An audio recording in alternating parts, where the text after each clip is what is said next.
I'm Sister Judi Clemens, and I had the wonderful privilege of living long years in Brazil with Dorothy Stang.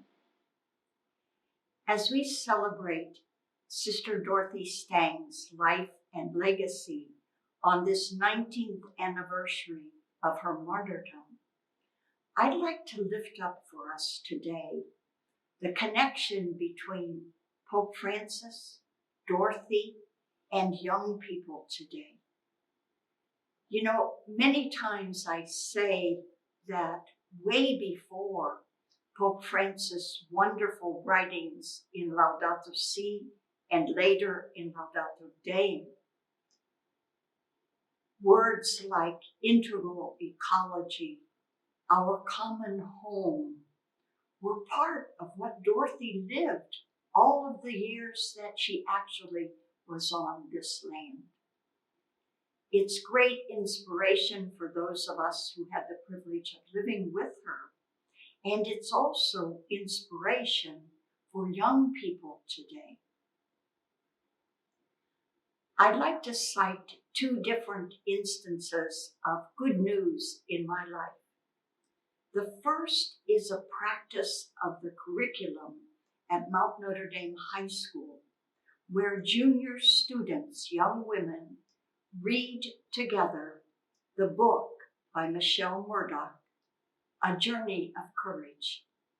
And then they discuss how that book, how that story of Dorothy has impacted them. And then we have the great privilege of their visit to us, and we share together the inspiration and the message that Dorothy carries for us.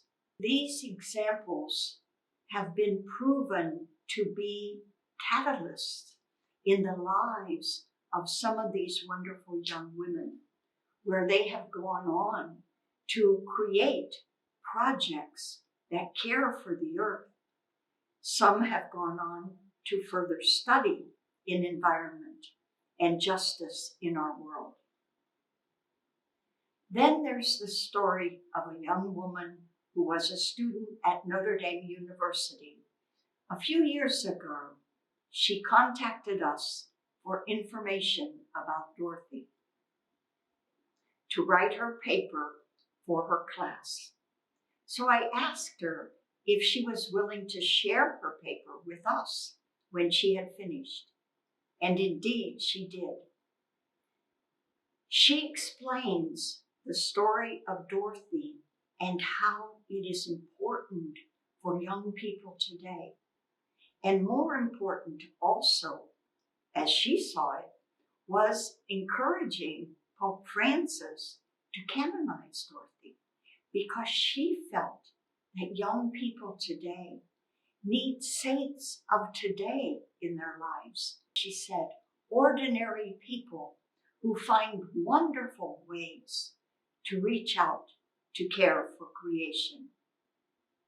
The encouragement that I find in young people's stories today and how they have that inspiration is when Dorothy called her life, Pope Francis's life, call us to really be a part of the care of creation.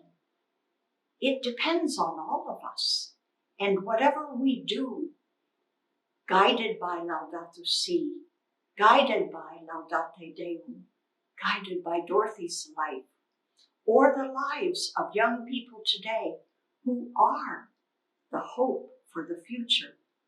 All of that is our call to never stop caring for creation.